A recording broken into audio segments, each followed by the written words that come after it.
Delhi NCR में जबरदस्त कोहरे का प्रकोप इस वक्त देखा जा रहा है। कोहरे की वजह से विजिबिलिटी बहुत कम है। ठंड की वजह से तापमान में भारी कमी आ गई है। कोहरे और ठंड से लोगों को भारी परेशानी, यानी दिल्ली एनसीआर वालों पर आज ठंड और कोहरे का डबल अटैक किए दोहरी मार पड़ रही है। तस्वीरें हम आपको दिखा रहे हैं और इस वक्त तो हालात और ज्यादा खराब है। 10 मीटर से भी कम विजिबिलिटी बताई जा रही है कोहरे और ठंड की वजह से।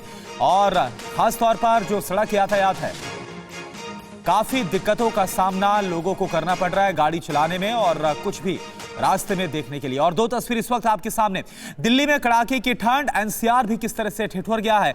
कोहरे से थम गई है रफ्तार क्योंकि विजिबिलिटी बहुत कम है और ठंड और कोहरे की वजह से तापमान लगातार काफी ज्यादा नीचे चला गया है और इसका जो असर है वो लोगों पर पड़ रहा है, उनकी जिंदगी पर पड़ता हुआ नजर आ रहा है। जो लोग बाहर निकल रहे हैं उन्हें काफी दिक्कतों का सामना करना पड़ रहा है।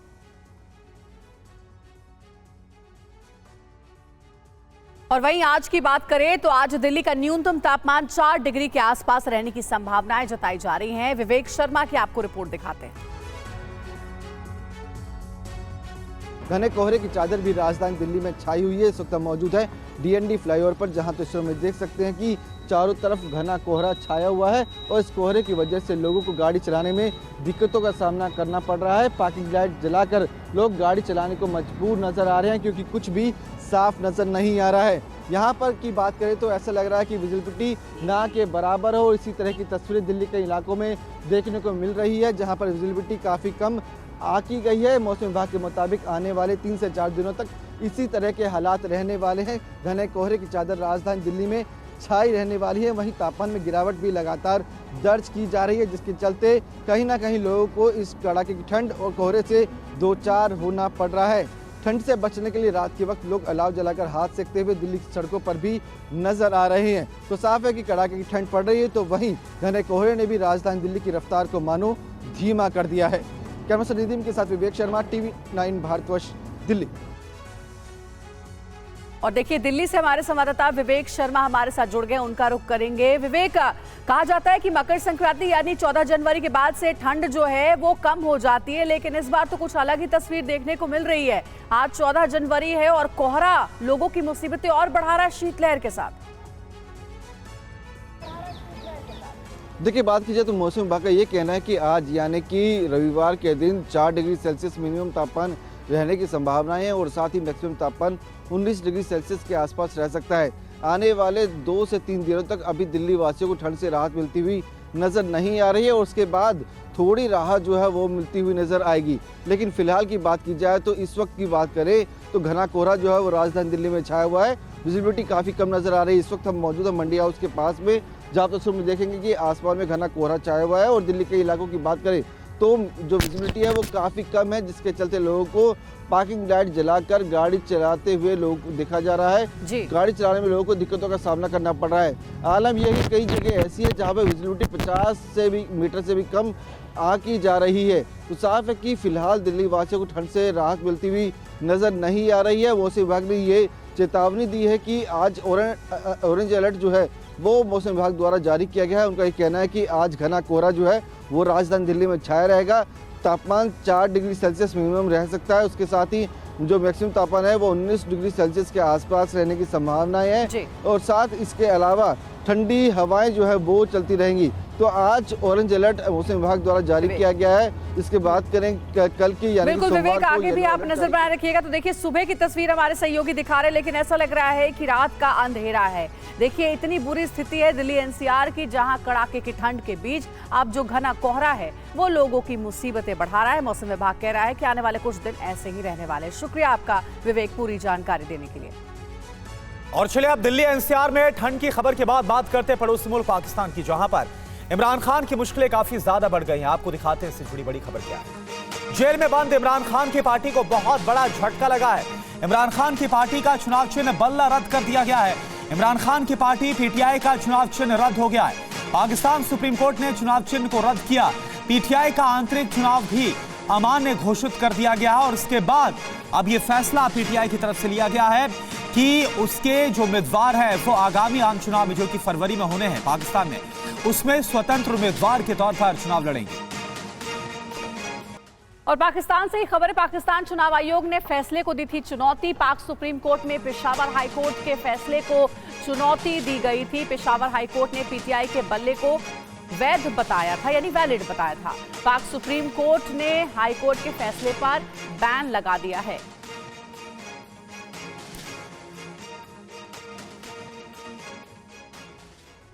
और देखिए, इससे जुड़ी एक और बड़ी खबर। चुनाव चिन्ह रद्द होने के बाद इमरान खान की पार्टी का बयान, चुनाव में स्वतंत्र उम्मीदवार के तौर पर चुनाव लड़ेंगे, ये पीटीआई की तरफ से कहा गया है। तो पाकिस्तान की सुप्रीम कोर्ट की तरफ से इमरान खान, पाकिस्तान के पूर्व प्रधानमंत्री इमरान खान को बड़ा झटका लगा है। पीटीआई का चुनाव चिन्ह जो बल्ला है उसको रद्द कर दिया गया है और ऐसे में स्वतंत्र उम्मीदवार के तौर पर उसके उम्मीदवार चुनाव लड़ेंगे, वो फैसला लिया गया है पीटीआई की तरफ से। जो जानकारी सामने आ रही है, गुलाम अब्बास इस वक्त हमारे साथ लाहौर से लाइव है। गुलाम, ऐसे वक्त में जब पाकिस्तान में जो आगामी आम चुनाव है उसको बहुत कम वक्त बचा है, इससे पहले ये जो फैसला है ये कितना बड़ा झटका है इमरान खान के लिए? देखिए करोना, ये पाकिस्तान और इमरान खान के लिए नहीं, पाकिस्तान की जो डेमोक्रेसी है उसके लिए भी बहुत बड़ा झटका है। क्योंकि 25 दिन पहले पाकिस्तान की बड़ी पॉपुलर पार्टी, जिसके 2 करोड़ वोट जिन्होंने 2018 के चुनाव में दिए हों, जिनका प्राइम मिनिस्टर हो, उसको पूरे इलेक्शन प्रोसेस से ही बाहर कर देना एक पाकिस्तान की डेमोक्रेसी के ऊपर सवालात उठाएगा। और जो दुनिया है वो पाकिस्तान में होने वाले आम चुनाव जो कि 8 फरवरी को होने हैं, उसके ऊपर उसको शफाफ नहीं मानेंगे किसी सूरत पे भी। क्योंकि ये जो फैसला है ये टेक्निकल ग्राउंड्स पे किया गया है। हालांकि इस वक्त, इस समय में जबकि सिर्फ 25 दिन चुनाव में बाकी थे, इमरान खान की पार्टी को ही इलेक्शन से सिरे से बाहर कर देना, उसका नुकसान ये होने जा रहा है कि इमरान खान की पार्टी के तमाम कैंडिडेट्स जो है वो अब इंडिपेंडेंट कैंडिडेट्स होंगे। उनको हर अच्छा गुलाम, ये बताइए, क्या इमरान खान उनकी पार्टी के पास इस फैसले को चुनौती देने का कोई विकल्प है? देखिए, अब कोरोना सारे ऑप्शन उनके खत्म हो चुके हैं क्योंकि इलेक्शन कमीशन की तरफ से चुनाव के लिए जो डेट थी, जो निशान अलाट करने की, सिंबल अलाट करने की, वो कल खत्म हो चुकी है। अब बैलेट पेपर्स की प्रिंटिंग का प्रोसेस शुरू हो चुका है। तो इमरान खान, अब ये कहा जाए कि इलेक्शन से बाहर हो चुके हैं, उनकी पार्टी बाहर हो चुकी है, तो ये गलत नहीं है। एक तरफ तो इमरान खान अब आगे आने वाली सरकार में बिल्कुल नजर नहीं आएंगे। दूसरी बात ये है कि उनको सबसे बड़ा झटका ये लगेगा कि जब एक पार्टी जीतती है तो रिजर्व सीटें मिलती हैं। 228 रिजर्व सीटें जो है वो उनसे भी महरूम हो गए हैं, उनको वो उनमें से भी कोई नहीं मिलेगी क्योंकि इंडिपेंडेंट चुनाव के तौर पर उनके कैंडिडेट सामने आएंगे। तो ये एक बड़ा डेमोक्रेसी के लिए एक बड़ा नुकसानदेह फैसला था, एक अफसोसनाक फैसला होगा जो कि आने वाले दिनों में हमें देखेगा। और चुनाव के बाद जो सरकार बनेगी वो भी वीक सरकार होगी, क्योंकि सबसे बड़ी पार्टी अगर बाहर होगी इलेक्शन से तो लोग और उसके बाद दुनिया इस इलेक्शन को कैसे देखेगी, ये आप इसका बिल्कुल गुलाम, और ये आपने बड़ी बात कही जो कि ना सिर्फ इमरान खान, पीटीआई, बल्कि पाकिस्तान के आवाम के लिए, वहां के लोकतंत्र के लिए भी ये बहुत बड़ा झटका। शुक्रिया आपका इस पूरी जानकारी के लिए। और अब खबरों पे आगे बढ़ेंगे। आज से राहुल की भारत जोड़ो न्याय यात्रा भी शुरू हो रही है। यात्रा मणिपुर के थौबल जिले से शुरू होगी। राहुल की यात्रा मुंबई तक जाएगी। आज दोपहर 12 बजे से राहुल शुरू करेंगे यात्रा।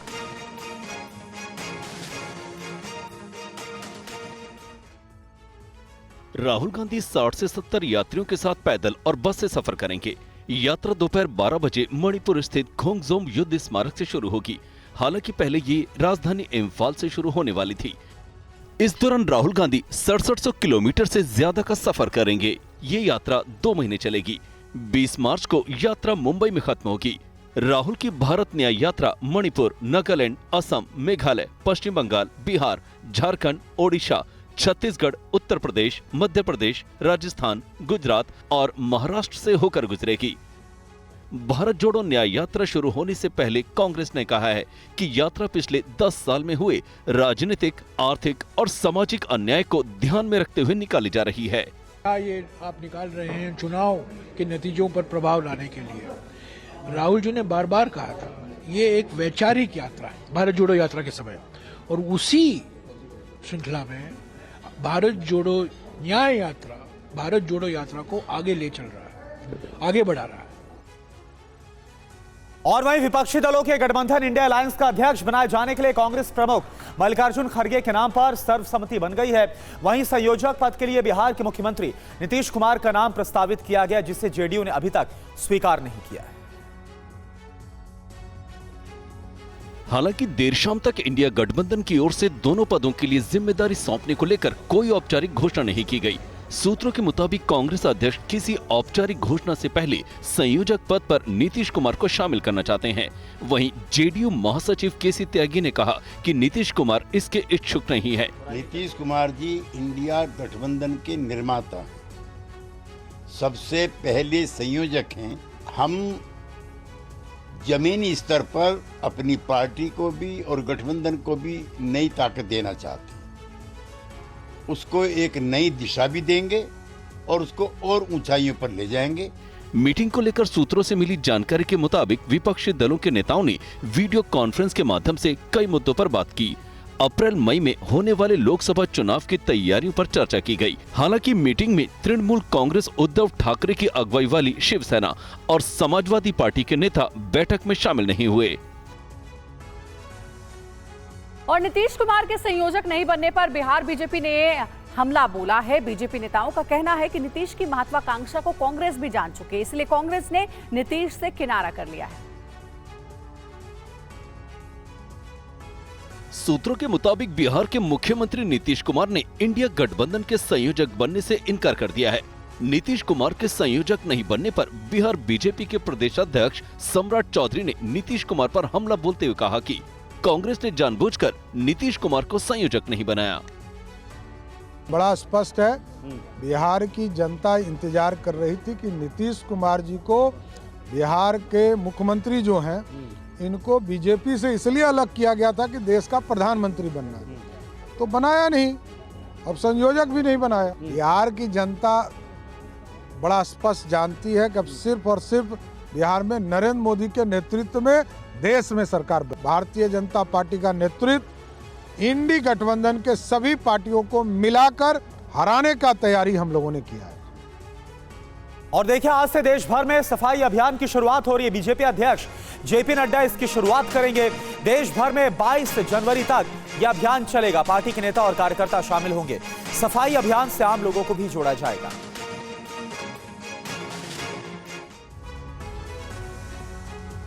स्वच्छता अभियान की शुरुआत खुद प्रधानमंत्री नरेंद्र मोदी ने नासिक के कालाराम मंदिर से की, जब पीएम ने कुछ इस अंदाज में सफाई अभियान में हिस्सा लिया और पूरे देश को एक संदेश दिया। मैंने आह्वान किया था कि जनवरी तक हम सभी 22 जनवरी तक हम सभी देश के तीर्थ स्थानों की, मंदिरों की साफ सफाई करें, स्वच्छता का अभियान चलाएं। बीजेपी अब देश भर में आज से 22 जनवरी तक स्वच्छता अभियान चला रही है, जिसमें पार्टी के नेता और कार्यकर्ता रोजाना औसतन 2 से 3 घंटे तक का समय देंगे और लोगों को भी प्रेरित करेंगे। साथ ही पार्टी की तरफ से कहा गया है कि इस अभियान में समाज के सभी वर्गों के लोगों को शामिल किया जाए। प्रधानमंत्री नरेंद्र मोदी तमिलनाडु से अपने मंत्री एल मुरुगन के घर पोंगल मनाएंगे। सुबह 10 बजे मुरुगन के सरकारी निवास एक कामराज लेन पर पोंगल का कार्यक्रम आयोजित किया जाएगा। पोंगल दक्षिण भारत के प्रमुख त्योहारों में से एक है। इस खास मौके पर पीएम मोदी दिल्ली में ही अपनी पार्टी के सांसद और केंद्रीय मंत्री डॉक्टर एल मुरुगन के घर पर पोंगल मनाने के लिए पहुंचेंगे। पिछले साल भी प्रधानमंत्री ने दिल्ली में अपने कैबिनेट सहयोगी मुरुगन के घर पर तमिल नव वर्ष पुथंडु मनाया था। मुरुगन फिलहाल पीएम मोदी के कैबिनेट में सूचना प्रसारण और मत्स्य पालन राज्य मंत्री की जिम्मेदारी संभाल रहे हैं। चूँकि बीजेपी अपना ध्यान दक्षिण की राजनीति पर केंद्रित रख रही है, इसलिए इस कदम से मतदाताओं में एक संदेश जाने की उम्मीद है। अगर देखें तो मोदी सरकार ने 2 बड़े सफल आयोजन किए हैं, जिसमें काशी तमिल संगमन और सौराष्ट्र तमिल संगमन शामिल है। ये कार्यक्रम तमिलनाडु की समृद्ध संस्कृति और विरासत के साथ गुजरात और काशी जैसे क्षेत्रों के बीच सांस्कृतिक आदान प्रदान को बढ़ावा देने के लिए थे।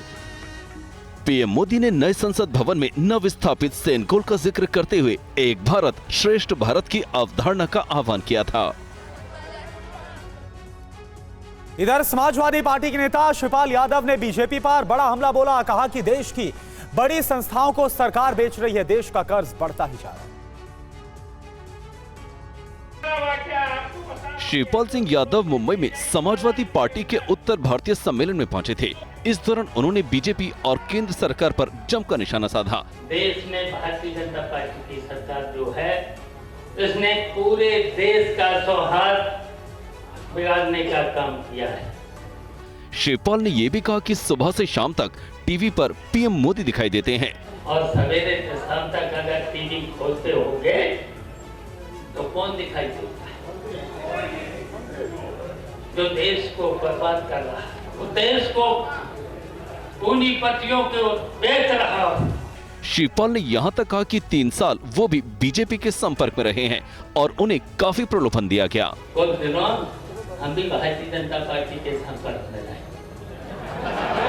और ऐसा कोई भी छोटे से बड़े नेता से लेकर के हमसे न मिला, लेकिन 3 साल में बताओ, हम पूछना चाहते हैं लालच तो हमें भी बहुत दिया गया। अयोध्या में होने वाले राम मंदिर प्राण प्रतिष्ठा को लेकर जहां अयोध्या में जोर शोर से तैयारियां चल रही हैं, तो वहीं बस्ती में भी भगवान राम के प्राण प्रतिष्ठा के कार्यक्रम को लेकर लोगों में खासा उत्साह देखा जा रहा है। साथ ही सियासी वार भी किया जा रहा है। मखोड़ा धाम से राम रेखा तक 21 किलोमीटर की लोगों ने पैदल यात्रा निकालकर घर तक राम संदेश देने का संकल्प लिया। इस कार्यक्रम में लोगों ने बढ़ चढ़कर हिस्सा लिया। बेहतरीन झांकियों के साथ जय श्री राम के नारों और ढोल मंजीरे की थाप पर राम भक्त ली नजर आए।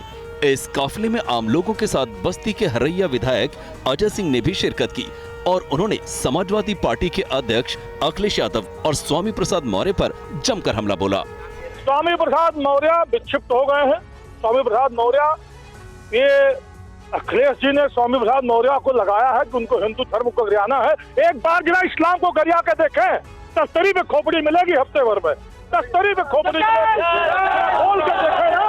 वो ना माने, ये सबका अपना अपना अधिकार है, मानना ना मानना, लेकिन खिलाफ बोलना ये बहुत बड़ा पाप है, ये बहुत गलत है। वो आए ना आए, भगवान राम तो सबके हैं, दर्शन करने आते बहुत बढ़िया पुण्य के भागी बनेंगे, भगवान राम का आशीर्वाद पाएंगे, घर में बैठे रहे ना आना चाहे अपने घर में तो है ही है। इधर लोकसभा चुनाव के लिए बीजेपी ने यूपी की सभी 80 सीटों पर अपने नेताओं की जिम्मेदारी तय कर दी है। पार्टी ने कई मंत्री, सांसद और विधायकों को भी जिम्मेदारी सौंपी है। यूपी में 80 लोकसभा सीटों के लिए बीजेपी 20 क्लस्टर बनाएगी। प्रत्येक क्लस्टर की जिम्मेदारी वरिष्ठ नेताओं को देकर जवाबदेही तय होगी। प्रत्येक क्लस्टर में 3 से 5 लोकसभा सीटों की जिम्मेदारी होगी। हर क्लस्टर को आधार बनाकर बूथ स्तर तक का नेटवर्क पार्टी मजबूत करेगी। बीजेपी सभी मंत्रियों, सांसदों और विधायकों के साथ पदाधिकारियों की जिम्मेदारी तय करेगी। पार्टी के 11वां संकल्प दिवस था। यूपी सरकार के मंत्री दयाशंकर सिंह को अयोध्या, गोंडा और बलरामपुर लोकसभा क्षेत्र मिला है, जिसके बाद उन्होंने कहा है कि बीजेपी सभी 80 सीटों पर जीत हासिल करेगी। सात पार्टी के 11वां संकल्प दिवस था और उसमें आज आह्वान हुआ है कि उत्तर प्रदेश से 80 की 80 सीटें जीत करके माननीय नरेंद्र मोदी जी को तीसरी बार प्रधानमंत्री बनाने के लिए सभी लोगों ने संकल्प लिया। बिहार के सीएम नीतीश कुमार ने कल 26,000 शिक्षकों को नियुक्ति पत्र दिया है और साथ ही नीतीश ने शिक्षकों से संवाद भी किया। इसे 2024 के चुनाव से जोड़कर देखा जा रहा है। 1,21,000 पदों पर बहाली की परीक्षा ली गई और 8 लाख से अधिक युवाओं ने भाग लिया, युवक युवतियों ने। इतने लोगों को बहाली शिक्षा पास किया। नीतीश ने नए शिक्षकों को नियुक्ति पत्र देते हुए ये भी कहा कि राज्य में जल्द ही और भी शिक्षकों की बहाली की जाएगी। वहीं उप मुख्यमंत्री तेजस्वी यादव ने मुख्यमंत्री नीतीश कुमार की तारीफ में कसीदे पड़े। उन्होंने कहा कि पिछले साल गांधी मैदान में जो वादा मुख्यमंत्री नीतीश कुमार ने किया था, वो हमने पूरा करके दिखाया है। नीतीश कुमार के नेतृत्व में बिहार सरकार ने विश्व रिकॉर्ड बनाया है। और बड़ी खुशी की बात है कि माननीय मुख्यमंत्री जी ने जो इस गांधी मैदान, ऐतिहासिक मैदान से पिछले साल 15 अगस्त को जो कमिटमेंट किया था, जो प्रण लिया था कि बिहार में 10 लाख सरकारी नौकरी और 10 लाख रोजगार की व्यवस्था कराएंगे, उसको हम लोग पूरा करते चले जा रहे हैं। बढ़ते हैं आगे और अब बात करते हैं राम मंदिर की प्राण प्रतिष्ठा को लेकर मचे घमासान की बड़ी खबर क्या है। टीएमसी सांसद के बयान पर बीजेपी का बड़ा पलटवार। शताब्दी रॉय का बयान टीएमसी की मानसिकता है, ये निशाना साधा गया। ममता बनर्जी को चाहिए बाबर का वोट। रॉय ने श्रीराम को गरीबी रेखा से नीचे बताया। আমরা বিপিএল এর কার্ডে বাড়ি দিচ্ছি, রামকেও আমরা বিপিএল এর কার্ডে বাড়ি দিচ্ছি। এবার রামের ছেলে যদি দপকুশকে একটা করে দেওয়া যায় তাহলে একটা পূরণ হবে। टीएमसी सांसद शताब्दी रॉय के इस बयान पर सियासत गर्म हो गई है। टीएमसी सांसद रॉय ने मंच से बीजेपी पर भी तंज कसा। असम के मुख्यमंत्री हिमंता बिस्वा शर्मा ने पश्चिम बंगाल की सीएम ममता बनर्जी और टीएमसी पर वोट की राजनीति का आरोप लगाया है। देखिए, जिसका जो भी मुख्यमंत्री को बाबर का वोट चाहिए वो राम मंदिर में नहीं जाएगा। ये देश में दो तरफ का सीएम है, दो टाइप का। किसी को बाबर का वोट नहीं चाहिए, राम का आशीर्वाद चाहिए। और ये देश में और कोई सारे मुख्यमंत्री है जिसको राम का आशीर्वाद नहीं चाहिए, बाबर का वोट चाहिए। तभी ममता दीदी को राम का आशीर्वाद चाहिए कि बाबर का वोट चाहिए, 22 तारीख तक ही पता चल जाएगा। और वहीं उपराष्ट्रपति जगदीप धनखड़ ने भगवान राम पर सवाल करने वालों को जवाब दिया। उन्होंने कहा है कि राम राज्य की कल्पना भारत के संविधान में निहित है। राम राज्य की कल्पना भारत के संविधान में निहित है। संविधान के निर्माताओं ने इसको प्रकाशन पर रखा है। संविधान में जो 20 से ज्यादा चित्र हैं, उनमें मौलिक अधिकारों के ऊपर जो चित्र है उसमें राम लक्ष्मण सीता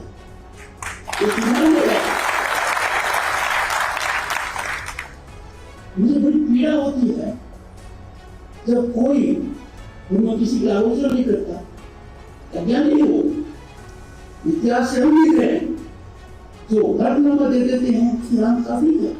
इधर पश्चिम बंगाल में श्री राम का नाम लेने वाले साधु पर अत्याचार के खिलाफ कार्रवाई नहीं होने पर यूपी के संत नाराज हैं। कार्रवाई तो कितना जोर करना चाहिए कि उसकी कोई दूसरा करने की हिम्मत न बनावे। जोगी जी हैं यहीं पर, एक जो कोई कार्रवाई एक जना को कोई कर दे तो उनका घर द्वार सब उजाड़वा के फेंकवा देते हैं, उनका बाल बच्चे सब जना के जेल में डलवा देंगे। और पश्चिम बंगाल के पुरुलिया मामले को लेकर ही बड़ी खबर है। इस पूरे मामले पर अब सियासत गर्मा गई है। कांग्रेस बीजेपी ने ममता सरकार को जमकर घेरा। इस पूरे मामले को लेकर बंगाल में कानून व्यवस्था बेहद खराब है, ये कांग्रेस की तरफ से कहा गया। गुंडा राज के लिए टीएमसी जिम्मेदार है, बीजेपी की तरफ से निशाना साधा गया। ममता बनर्जी पर साधुओं पर हमले के 12 आरोपी अभी तक गिरफ्तार किए जा चुके हैं। गंगा सागर स्नान के लिए जा रहे साधु के साथ अमानवीय हरकत करने वालों पर राजनीति शुरू हो गई है। प्रदेश कांग्रेस ने इस पर सवाल खड़े किए हैं। बंगाल में कानून स्थिति बराबर खराब है, आज भी खराब है। जब तक 70 पार्टी टीएमसी रहेगी तब तक खराब ही रहेगी। इसमें कोई बदलाव आने की कोई संभावना नहीं है। राम मंदिर पर हिमंता शर्मा ने कांग्रेस पर निशाना साधा। कांग्रेस ने जीवन भर पाप किया, रामलाला का मंदिर ना हो, सुप्रीम कोर्ट से लेकर सब मंच में वो लोगों ने शरण किया, लेकिन विश्व हिंदू परिषद ने बड़प्पन दिखाया, उनको बुलाया। बुलाने के बाद अरे कम से कम जाओ तो, कम से कम तुम्हारा पाप थोड़ा कम हो जाएगा। वो एक कांग्रेस जो है वो बाबर का पास जाने के लिए उनको अच्छा लगता है, राम का पास आने के लिए उनको अच्छा नहीं लगता है। तो इसीलिए मैं तो यही मानता हूं कि पापी थे, पापी ही रहेगा।